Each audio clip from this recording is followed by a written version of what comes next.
As a sport born on the white sand beaches of Daytona and in the hills of North Carolina, NASCAR has grown from a regional anomaly to a global force with over 75 million fans worldwide. With this ever-growing fan base, the sport has transitioned from one almost exclusively powered by local businesses to one that features many Fortune 500 companies competing to connect with NASCAR's diverse array of followers. NASCAR fans lead the way in brand loyalty. These fans love their drivers and the sponsors they represent, sponsors like Mars. At a time when every race began to be televised nationally, Mars first came to the sport through the colors of the Snickers brand in 1990.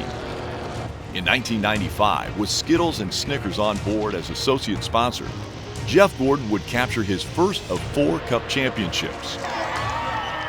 Over the next several years, Mars Incorporated would team up with some of the sport's biggest stars and former Daytona 500 winners Derek Cope and Ernie Irvan.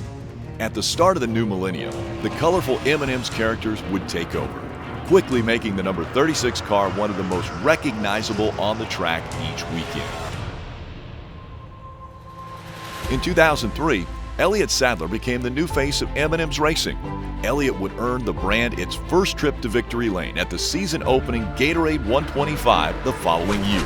Elliott Sadler with a 5 or 6 car length lead. Shortly thereafter, the M&M'S brand would find victory lane when it counted, with its first points-paying victory at Texas Motor Speedway. Sadler by half a car length. In 2008, after nearly 20 years in the sport, Mars would team with the championship-winning Joe Gibbs Racing organization and welcome talented young driver Kyle Busch behind the wheel.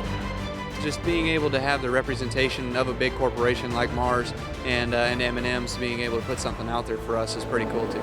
The combination pulled off one of the most impressive seasons to date as Kyle piloted the number 18 M&M's car to an astonishing 8 victories that year. And those winning ways wouldn't stop there. As the success continued, the 2015 season would see Kyle open the season with a horrible crash in the Xfinity Series race in Daytona, breaking bones in both his leg and his foot and putting his season and career in serious doubt.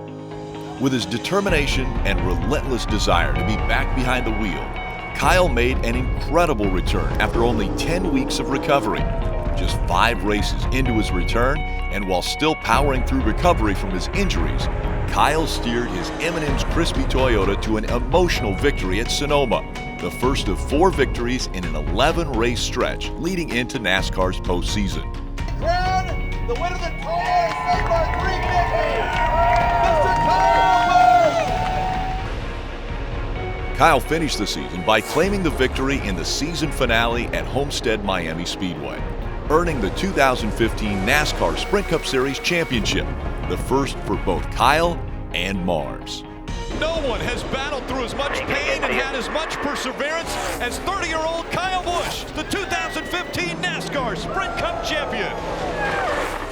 The partnership between Mars, Kyle, and Joe Gibbs Racing has been one of the most successful in the history of the sport and continues to this day.